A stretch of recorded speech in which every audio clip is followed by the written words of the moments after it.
అలసిన మీ శరీరానికి శక్తి, బలం, ఆరోగ్యం కావాలా? Second Shilajit resin.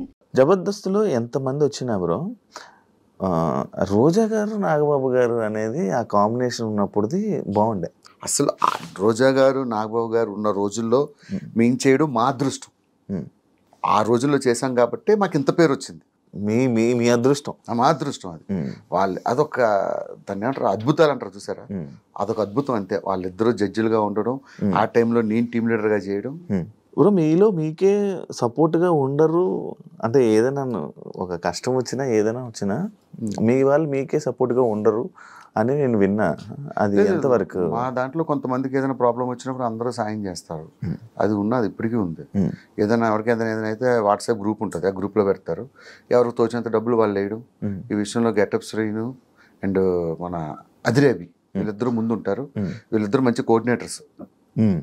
ఎవరికి ఏ కష్టం వచ్చినా వాళ్ళు రెస్పాండ్ అవుతారు. దాన్ని బట్టి అందరూ. మా చంటిని ఎందుకు వదిలేశారు బ్రో? చంటిని వదిలేశారంటే అంటే ఎవరు నన్ను పట్టించుకోలేదని చెప్పారు, ఒక్కడు రాలేదు నా దగ్గర. ఒక విషయం, నాకు పాము గరిచింది, నాకు తెలుస్తుందా నొప్పి, నీకు తెలుస్తుందా? నాకే కదా తెలుస్తుంది. నేను చెప్తేనే నీకు తెలుస్తుంది. ఆయన ఎవరికి చెప్పలేదేమో, ఇంటర్వ్యూలో చెప్తే ఎట్లా తెలుస్తుంది? మీకేం తెలుసు? చంటి గారికి మేము అందరం సాయం చేసాం లేదు, మాకు తెలుస్తుంది. ఆయన ఏదో ఫ్రస్ట్రేషన్. మా గురువు గారు లాంటి వాళ్ళు. చంటి గారు ఆయన ఏమన్నా మేము పట్టించుకోం. మేమే కాదు, జబర్దస్త్లో ఎవరు పట్టించుకోరు. ఎవరైనా బయటకు వచ్చిన వాళ్ళు తిడుతూ ఉంటారు. ఎందుకని? ఎవరు తిడుతుంటారు? అంటే టీంని సపోర్ట్ ఉండదు, ఏముండదని ప్రతి ఒక్కరు. అంటే రాలేదు కాబట్టి అలా మాట్లాడుతున్నాం. లేదు లేదు లేదు, మీరు జబర్దస్త్లో ఎవరైనా అడగండి. ప్రసాద్ అన్న కష్టం వచ్చినప్పుడు అందరూ రెస్పాండ్ అయ్యాం. ఎవరు కష్టం వచ్చినా అప్పుడు ప్రసాద్ అన్న కష్టం వచ్చినప్పుడు అందరూ రెస్పాండ్ అయ్యాం. ఎవరికి కష్టం వచ్చినా మినిమం రెస్పాండ్ అవుతాం. ఇప్పుడు రామ్ ప్రసాద్ మీరు వైజాగే కదా, ఇంకెవరు ఉన్నారు ఆర్టిస్టులు? వైజాగ్ నేను, రామ్ ప్రసాద్, అప్పారావు గారు, తర్వాత ఇంకొక ఆయన ఉన్నారు చంద్ర టీంలో. మీకు మీరు సపోర్ట్ చేసుకుని వచ్చుకున్నారా? అసలు ఇక్కడికి వచ్చేది వచ్చింది వాళ్ళు వైజాగ్ అని.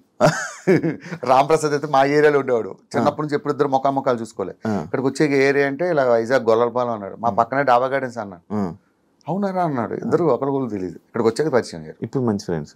కానీ ఇప్పుడు ఆర్టిస్టులు ఎవరు ఏం చెప్పరు. ఆర్టిస్టులు అంతే, అదొక కులం, అదో మతం. ఎందుకు ఇప్పుడు బయటికి రావు నువ్వు? నార్మల్గా తిరగవు అంటే నేను ఎప్పుడు చూడలేదు. నేను మీ వాళ్ళందరినీ చూసాను, మా వాళ్ళందరితో కలిసి తిరిగాను, అందరు తిరుగుతుంటాను. అసలు ఆ లైఫ్కి చాలా దూరం బ్రో.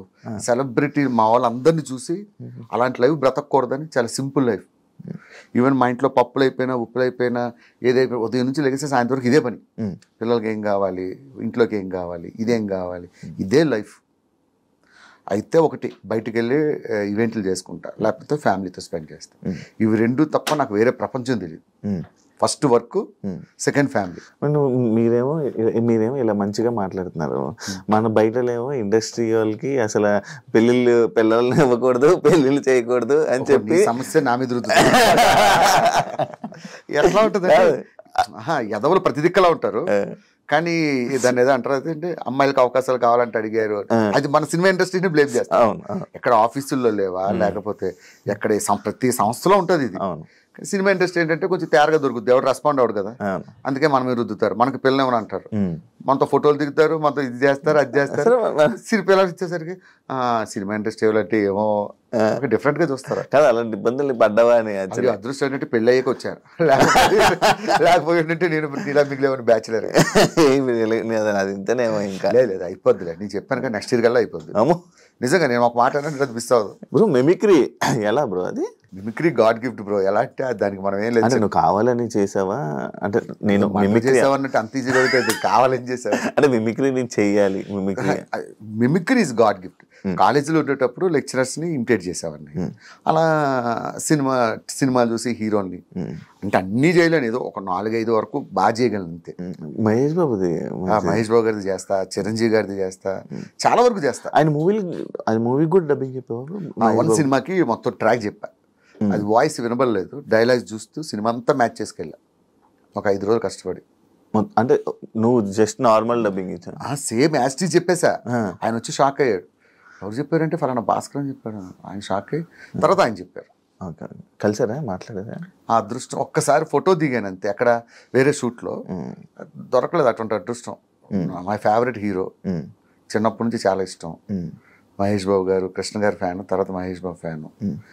వస్తుంది దేనికైనా టైం వస్తుంది చెప్పాగా. నార్మల్గా భాస్కర్ అంటే జబర్దస్త్లోకి వచ్చాక కూడా బ్రో బుల్లెట్ భాస్కర్ కొంచెం డౌన్ఫాల్ అయ్యి మధ్యలో కొంచెం డౌన్ అంటే జనాల నుంచి వాటి నుంచి కొంచెం దూరం అయ్యి డౌన్ అంటే ఫేమ్ పరంగా కొంచెం జనాలు దూరం అయ్యారు. ఎందుకు రీజన్ ఏంటి బ్రో? అట్లా ఏం ఉండదు బ్రో. నాకు ఒక విషయం చెప్తా సీరియస్గా. నీ పేరేం పేరు ఇప్పుడు? యాంకర్ శివ. రేపు పొద్దున్న మెగాస్టార్తో చిరంజీవి గారితో సినిమా చేసావు. సినిమా పెద్ద బ్లాక్ బస్టర్ అయింది. నిన్ను యాంకర్ శివ అంటారా, శివ 2 అంటారా? యాంకర్ శివ పేరు ఒకసారి వస్తుంది, దాన్ని కాపాడుకుంటూ వెళ్ళాలి తప్ప డౌన్ఫాల్ హైఫాల్ మనం ఏమైనా పెద్ద పెద్ద హీరోలు ఓ సినిమా ఫ్లాప్ అయితే సినిమా డౌన్ఫాల్ స్టార్ట్ అవుతుంది. చిన్న ఇండస్ట్రీ కదా బ్రో. ఏం కాదు, వన్స్ పబ్లిక్ మనసులో పేరు వచ్చిందంటే అది జీవితాంతం ఉంటుంది. దాన్ని మంచిగా కాపాడుకుంటూ వెళ్ళిపోవడం. కానీ ఎప్పుడు బయట ఎప్పుడు వినలే ఇలాంటివి. అసలు పట్టించుకోను, మామూలు పట్టించుకోవాలి, అస్సలు పట్టించుకోను. నా లైఫ్ నా ఇష్టం, నాకు నచ్చినట్టు బతుకుతా అంతే. ఎవరి మాట విన్ను, ఎవరిని ఖాతరు చేయను. ఈ విషయం మా జబర్దస్త్లో ఎవరడిగినా చెప్తారు, నేను అసలు పట్టించుకోను.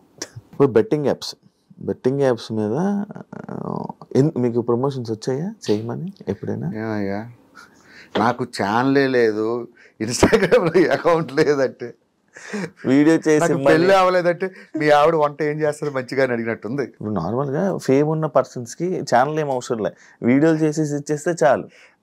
నేను అలా మీ దాంట్లో కొంతమంది చేసి ఉన్నారు. నేను చేస్తాను. ఎలాంటి వాటికి తెలుసా అన్న, నేను ఇక్కడ టీ షాప్ పెట్టుకున్నాను, నాకు బయట ఇవ్వమని అన్నట్టు వాడికి ఇస్తా. అన్న ఇక్కడ చిన్న హాస్టల్ పెట్టుకున్నాను, వాడికి ఇస్తా. ఎందుకు ఇస్తానంటే, అరే నా వల్ల కనీసం ఒక కస్టమర్ వాడి దగ్గరికి వచ్చినా ఐ ఫీల్ వెరీ హ్యాపీ. ఇటువంటి బెట్టింగ్ యాప్స్ అనేది అది మనం అలాంటివి చేయలేం. దాన్ని చేయడం అంటే అంత దరిద్రం ఇంకోట్లేదు. అదే ఇప్పుడు నేను ఒక పాయింట్ ఒక కామెంట్ సంబంధించి నేను ఒకటి తీసుకున్నా.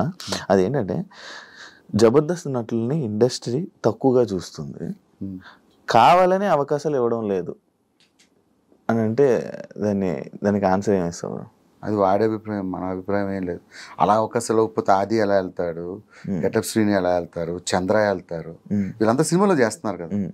అవకాశాలు ఇవ్వకపోవడం ఇస్తుంది, కాకపోతే ఒకటి టైం వస్తుంది, ఒకటి టైం రాదు, అంతే తేడా. తక్కువ చూస్తారా? అది ఉందా? తక్కువ ఏం చూడరు, మంచి వాల్యూని ఇస్తారు. నేను చేసిన 2-3 సినిమాలు చేశాను కానీ అది మంచిగానే వాల్యూ ఇస్తారు, అలాంటిదే ఉండదు. కాకపోతే ఒకటి చెప్తా సినిమా వాళ్ళకి, జబర్దస్త్ ఆర్టిస్ట్ అనేవాడు ఛాలెంజ్ చేసి చెప్తా, మీ ఇండస్ట్రీలో ఎవరూ చేయలేడు, అంతకన్నా అద్భుతంగా చేయగలరు. అది మాత్రం పక్కా రాసిస్తా. జబర్దస్త్ ఆర్టిస్ట్ని యాక్టింగ్ పరంగా తక్కువ అంచనా వేసే అవసరం లేదు. నేను జబర్దస్త్లోనే నాన్ స్టాప్గా 25 నిమిషాలు 30 నిమిషాలు నటిస్తున్నారంటే వాళ్ళు అలవోకగా కెమెరా ముందు చేసేయగలరు. అది అయితే 100% అర్థం. ఎందుకంటే పెద్ద పెద్ద ఆర్టిస్టులు మాకు గెస్ట్లకు వస్తారు కదా, వాళ్ళే చెప్తారు మాకు ఈ మాట. నాకు అప్పుడే అర్థమైంది జబర్దస్త్ ఆర్టిస్టులు గొప్పతనం. అరే మీరు ఎట్లా చేస్తున్నారా 20-25 నిమిషాలు నాన్ స్టాప్గా డైలాగులు గుర్తుపెట్టుకుని. సినిమా ఏముంది బాబు, చిన్న ముక్క ఇలా చెప్తారు కట్, చిన్న మొక్క చెప్తారు కట్, అట్లా కాదు కదా. ఒక స్కిట్ ప్రాక్టీస్ చేయాలంటే 25 నిమిషాలు దాదాపు ఒక 40-50 డైలాగులు గుర్తుపెట్టుకొని చేయాలి. నేను ఒకసారి వచ్చినప్పుడు చూసాను, నాకే ఇది ఎలా చేస్తున్నారు, అంత ప్రాక్టీస్ చేస్తాం.